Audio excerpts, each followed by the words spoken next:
여러분 안녕하십니까? 뉴스데이 경남에서 보내드리겠습니다. 오늘의 주요 뉴스입니다.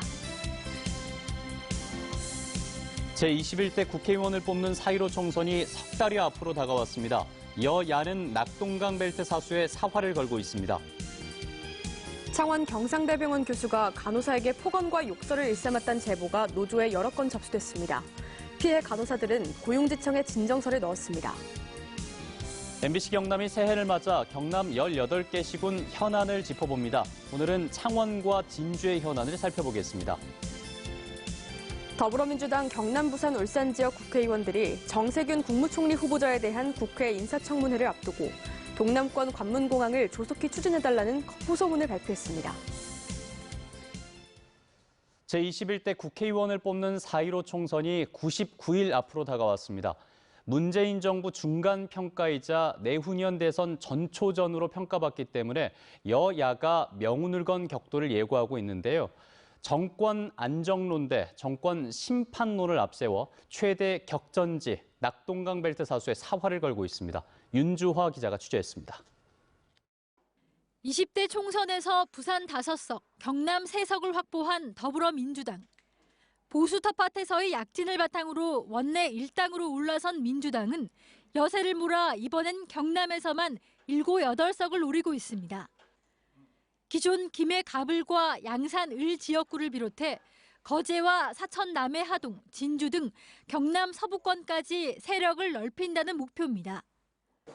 서형수 의원이 불출마 의사를 밝힌 양산에 경남 출신 김두관 의원 차출설이 나오는 가운데 이른바 낙동강 벨트를 중심으로 중량급 인사를 물색하는 데 집중하고 있습니다.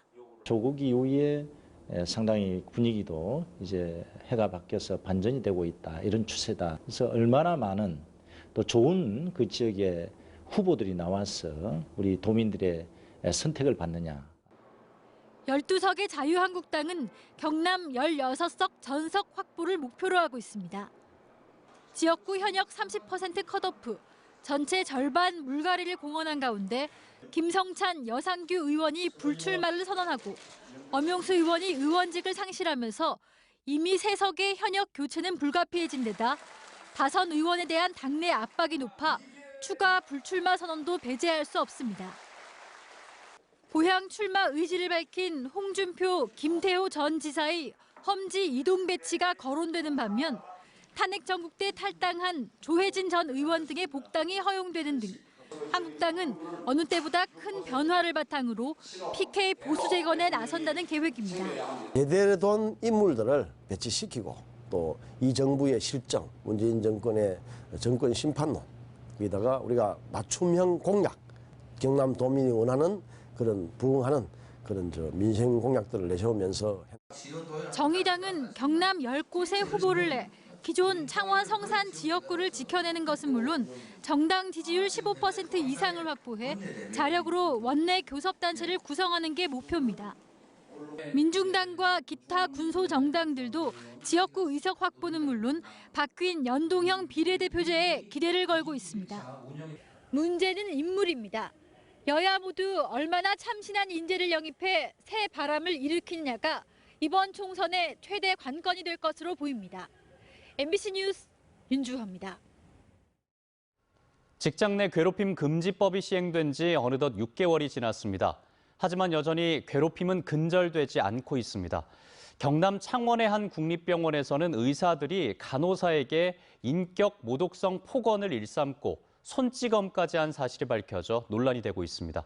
서창우 기자입니다. 경남 창원의 한 국립병원의 신생아 중환자실. 소아청소년과 A 교수가 간호사에게 중환자실이 떠나갈 듯 고함을 지릅니다.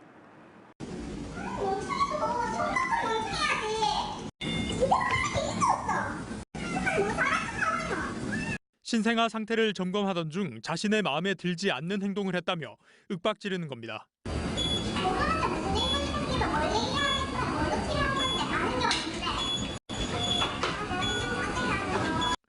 평소 A 교수의 폭언에 시달렸던 이 간호사는 참다 못해 병원을 그만뒀습니다.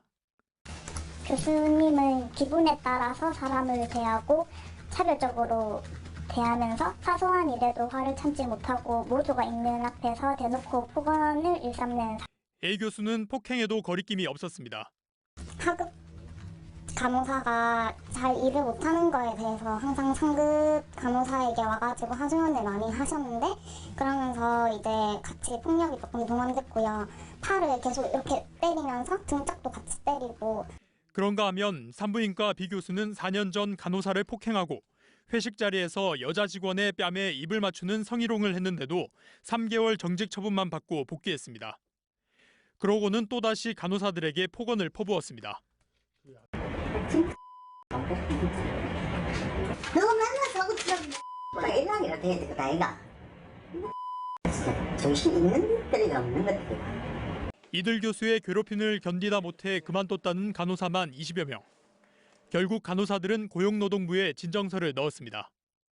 우월적 지위를 통한 직장 내 갑질이 계속해서 발생하고 있고요. 의사와 간호사의 직종 간의 갈등을 넘어서 개별에 대한 어떤 일탈행위 심각하게 보고 있습니다. 병원 측은 두 교수 모두 잘못을 인정하고 사과할 뜻을 내비쳤다며 내부 조사를 해 징계 여부 등을 결정하겠다고 말했습니다. 잘못을 인정하고 상처를 입은 분들께 직접 사과를 할 예정입니다. 단 내부 조사를 통한 심의 결과에 따라 주 징계 여부를 결정 및 재발 방지를 위한 대책도 마련할 예정입니다. 직장 내 괴롭힘 금지법이 시행된 이후 지금까지 고용노동부에 접수된 진정은 1,900여 건. 이 중 절반은 상사의 폭언에 시달렸다고 호소했습니다. MBC 뉴스 서창우입니다.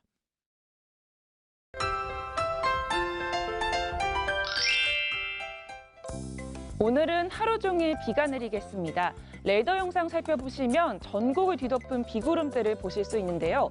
오늘 비가 오면서 안개도 짙게 끼는 곳이 많습니다. 이 비는 내일 새벽에는 대부분 그치겠지만 서부 지역을 중심으로 오전까지 비 또는 눈이 내릴 것으로 보입니다. 비는 오늘 밤부터 내일 새벽 사이 집중적으로 내릴 것으로 보입니다. 내일까지 예상되는 강수량은 경남 내륙 지역이 10에서 40mm, 남해안과 지리산 부근은 20에서 60mm로 다소 많은 양이 내리겠습니다. 현재 창원을 포함한 8개 시군에는 강풍 예비특보가 발표됐습니다. 이 특보는 오늘 밤에 발효될 것으로 보이고요.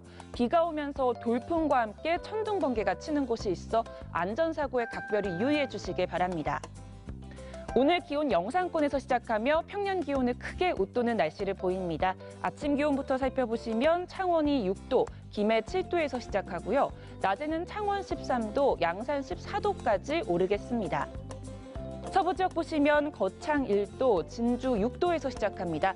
낮에는 진주 11도, 합천 10도까지 오르겠습니다. 바다의 물결은 최고 4m까지 매우 높고 거세게 일겠습니다. 남해동부 전해상에는 풍랑 예비특보가 발표됐습니다. 내일 비가 그치고 난 뒤 찬바람이 들어와 모레 기온은 크게 떨어지겠습니다. 날씨 정보였습니다.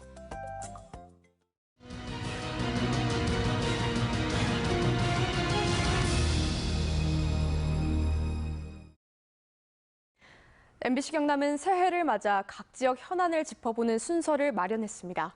오늘은 첫 순서로 10수년째 활용 방안을 찾지 못하고 있는 창원 마산해양신도시의 진행 상황과 해법을 알아보겠습니다. 신은정 기자가 취재했습니다. 국책사업으로 추진한 가포신항 개발 과정에서 나온 준솔토로 만든 64만 2천 제곱미터 규모의 인공섬인 마산해양신도시. 현재 공정률 83%로 기반 시설을 제외한 섬 조성은 마무리 단계에 접어들었습니다. 하지만 활용 방안은 아직도 미정입니다. 3,400억 원이 들어가는 대규모 사업인 만큼 10수년 전부터 의견이 분분한 데다 민간 사업자 공모까지 수차례 무산되며 결론을 내지 못했기 때문입니다. 창원시는 문화 관광이 어우러진 스마트 아일랜드로 주제를 정하고 시정연구원의 용역을 통해 오는 3월쯤 구체적인 밑그림을 발표할 계획입니다. 충분한 녹지 공간, 이제 공공성 확보 문제하고, 그다음에 우리 시가 그동안에 이제 사업비를 재정 사업을 투입하다 보니까는 어느 정도 사업비도 회수의 필요성도 있다. 관건은 사업비를 회수하기 위해 민간 사업자의 투자를 끌어들이는 대신 공익성을 포기하지 않는 건데, 전문가들은 가포신항 물동량 예측 자체에 문제가 있었던 만큼 정부가 간접 비용을 지원해 공익성을 확보하는 방안을 마련하는 것이 중요하다고 지적합니다. 민간 주도의 개발 사업으로 가가지고는 오히려 창원시에 부담이 될 수 있지 않느냐 하는 생각이거든요. 그래서 공공개발이라고 하면 공공기관 이전이라든지 오는 3월 발표되는 마산 해양신도시의 새로운 밑그림이 사업성과 공익성 두 마리 토끼를 다 잡을 수 있는 대안이 될지 주목됩니다. MBC 뉴스 신은정입니다. 신년 기획보도 이번엔 진주시입니다. 진주시가 새해 성북지구 도시재생사업과 구 진주역터의 재생 프로젝트를 추진하면서 진주 구도심 살리기가 본격화됐습니다. 개별 사업 연계와 주민 참여 확대가 과제로 남겨졌습니다. 자세한 내용 서윤식 기자가 보도합니다. 오는 2025년 국립진주박물관 이전으로 구 진주역터는 복합문화예술 공간으로 재탄생합니다. 옛 진주역에서 만경동 난강변까지 1.5km 구간엔 젊음의 문화거리가 조성됩니다. 구도심 공동화의 상징이던 성북지구도 도시재생 뉴딜 사업에 선정되면서 나눔과 머문, 치유의 공간으로 거듭납니다. 체험의 숙박 기능을 더한 청년 허브하우스를 비롯해 민속공예 전시체험 공간인 진주엔 창의문화센터 등이 재생사업의 마중물 역할을 하게 됩니다. 구도심 재생의 밑그림이 나온 만큼 과제 또한 분명해졌습니다. 먼저 올해 강남지구 재생사업 추가 지정으로 구도심을 남북축으로 연결해 파급 효과를 확장해야 합니다. 강남동, 그다음에 진주역 부역사까지 해서 하나의 수직척을 크게 남북으로 해당되는 큰 축을 형성시켜 놓고 그 속에서 이 강남지구는 앞으로 많은 것들을 여기다가 한번 해보고 싶은 권역별 특화와 연계 전략 또한 필요합니다. 전문가들은 개별 도시 재생 사업을 연계해 상호 보완함으로써 사업 추진의 시너지 효과를 높여야 한다고 지적하고 있습니다.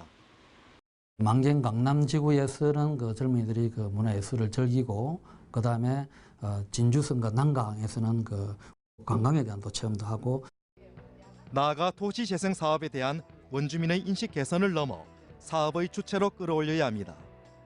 지역 주민이 직접 사업에 참여하고 거기에서 수익이 나고 또 그거로 인해 가지고 그 지역을 활성화시킬 수 있는 그런 쪽까지 우리가 연결시켜 주는 게 중요하다 이런 생각. 구도심의 단순한 재개발이 아닌 역사와 문화, 예술과 체험을 아우르는 공간으로 거듭나는 것. 도시 재생 사업은 결국 문화관광도시 진주로의 도약의 다름 아닙니다. MBC 뉴스 서윤식입니다. 더불어민주당 경남, 부산, 울산 지역 국회의원들이 정세균 국무총리 후보자에 대한 국회 인사청문회를 앞두고 동남권 관문공항을 조속히 추진해달라고 건의하는 호소문을 발표했습니다.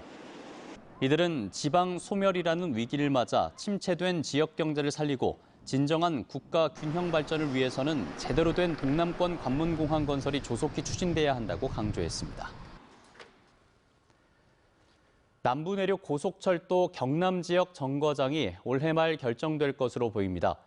김한표 국회의원에 따르면 경남 남부내륙 고속철도 추진단이 지난 3일 열린 대면 보고회 자리에서 올해 말 공론화를 통해 경남 지역의 정거장, 종착지, 차량기지 위치 등을 결정하고 국토교통부 사업 타당성 조사 및 기본계획에 포함될 것이라고 밝혔습니다. 투데이 경남 순서입니다. 거창 청년회의소 신년 인사회가 오늘 오전 11시 승강기대학 대강당에서 열립니다. 하만박물관 수증자료 기증식은 오늘 오전 11시 하만박물관 1층 로비에서 진행됩니다. 안성항 어촌뉴딜 300 선정 자체 행사는 오늘 오전 11시 30분부터 안성마을회관에서 펼쳐집니다. 2020년 보육정책위원회 심의회가 오늘 오후 2시 사천시청 2층 중회의실에서 열립니다. 어제 저녁 8시 25분쯤 창원시 마산회원구 구암동 동마산 나들목 부근 교차로에서 택시가 시내버스 승용차와 충돌했습니다. 이 사고로 택시기사 59살 김모 씨가 손을 다치고 택시와 버스에 타고 있던 승객 7명도 다쳐 인근 병원 3곳에서 치료를 받고 있습니다. 경찰은 택시가 빗길에 미끄러졌다는 승객과 목격자의 진술 등을 토대로 정확한 사고 원인을 조사하고 있습니다. 산청군과 함양군의 곡감축제가 모두 마무리됐습니다. 지리산 산청곡감축제위원회는 올해 축제 참여 농가가 늘어나 지난해 6억 6천만 원보다 25% 증가한 8억 2,500여만 원의 곡감이 판매되었다고 밝혔습니다. 함양군도 함양 고종시 축제 4일 동안 11억 2,400만 원의 매출을 기록해 함양곶감의 명성을 재확인한 겨울철 대표 축제로 자리 잡았다고 평가했습니다. 김해시가 올해부터 중학생 교복 구입비를 지원합니다. 지원 대상은 김해시에 주소를 둔 중학교 신입생과 1학년 전입생이며 1인당 30만 원의 교복 구입비가 지원됩니다. 김해시는 내년엔 고등학생까지 교복 구입비 지원을 확대할 계획입니다. 통영시는 올해부터 난임 진단에 필요한 비용을 지원할 계획이라고 밝혔습니다. 지원 대상은 부인 연령이 44세 이하로 난임 기초검사와 호르몬 검사 등 부부당 1회 한해 최대 20만 원까지 지원됩니다. 합천군 쌍책면 옥전 고분군에서 출토된 가야 유물 10점이 국가지정 문화재로 지정됐습니다. 이번에 보물로 지정된 고리자루 큰 칼은 금과 은으로 왕을 상징하는 봉황과 용이 새겨져 있어 당시 가야 왕의 강력한 권위를 보여주고 있으며 금 귀걸이는 가야인들이 향유했던 금속 공예 기술의 수준을 가늠할 수 있습니다. 경상남도가 설을 앞두고 농축산물 부정 유통 행위와 원산지 표시 위반 행위를 집중 단속합니다. 도특별사법경찰은 어제부터 오는 23일까지 농산물 품질관리원 등과 합동으로 백화점과 대형마트, 재래시장 등을 대상으로 제수 선물용 품목들에 대한 위반 행위를 중점적으로 살펴봅니다. 이와 별도로 도는 오는 15일부터 23일까지 수산물 원산지 표시 위반 행위도 점검합니다. 경남FC가 올해 캐치프레이즈를 공개했습니다. 경남FC는 끝까지 투쟁하려는 기백이란 뜻의 투혼이란 낱말을 담아 올해 캐치프레이즈를 투혼 경남으로 정했다고 밝혔습니다. 한편 경남FC는 지난 3일부터 선수단을 소집해 훈련하고 있으며 오는 15일 태국으로 전지 훈련을 떠납니다. 음주운전 사망사고 처벌을 강화한 이른바 윤창호법이 시행됐지만 경남 지역 연말 음주운전 적발 건수는 지난해보다 더 늘어난 것으로 나타났습니다. 경남경찰청에 따르면 지난달 18일부터 31일까지 연말 음주운전 단속을 벌인 결과 모두 389건의 음주운전자가 적발돼 지난해 같은 기간보다 18.9% 증가했습니다. 특히 같은 기간 면허가 취소된 음주운전자는 41% 늘었습니다. 환경부가 공개한 2018년 하수도 통계를 보면 경남의 하수도 보급률은 91%로 도민 30만 8천여 명은 아직 공공 하수도 혜택을 보지 못하는 것으로 드러났습니다. 전국 평균 하수도 보급률은 93.9%며 도내 시지역 하수도 보급률은 94.6%인 반면 군 지역 보급률은 70.1%에 불과해 도시와 농촌의 차이가 컸고 도내 전체 하수관로 중 20년 이상 노후 하수관은 39%를 차지했습니다. 창원 재료연구소의 원승격이 국회 과학기술정보방송통신위원회 법안심사소위에 상정됐으나 제대로 된 심사조차 이뤄지지 못하며 불발될 위기에 놓였습니다. 창원 재료연구소의 원승격은 이대로 20대 국회가 끝나면 자동 폐기될 가능성이 커지는데 재료연구소 측은 다음 달 안으로 열릴 심사에 기대를 걸고 있습니다. 하동군 장학재단은 올해 성적장학생과 자립장학생, 다자녀 가구 장학생 등 225명의 장학생을 선발해 모두 5억 원의 장학금을 지급하기로 하고 오는 22일까지 장학생 신청을 받습니다. 또 서울대와 고려대, 연세대, 카이스트, 포항공대 등 5개 대학의 학생을 진학시킨 교사에겐 최고 500만 원의 장려금을 지급하기로 했습니다. 남해군 향토장학회도 157명의 장학생을 선발해 모두 2억 5,900만 원의 장학금을 지급하기로 하고 오는 20일까지 장학생 신청을 받습니다. 한려해상 국립공원 사무소는 겨울철 야생동물을 보호하기 위해 오는 3월까지 밀렵 밀거래 집중 단속과 불법 엽구 수거 작업을 벌입니다. 국립공원에서 야생동물을 밀렵 밀거래하면 3년 이하 징역 또는 3천만 원 이하 벌금형에 처해지며 멸종위기종 야생생물 밀렵 신고자에겐 최대 500만 원, 불법 엽구 신고자에겐 최대 7만 원의 보상금이 지급됩니다. 뉴스투데이 경남 저희가 준비한 소식은 여기까지입니다. 함께해 주신 여러분 고맙습니다.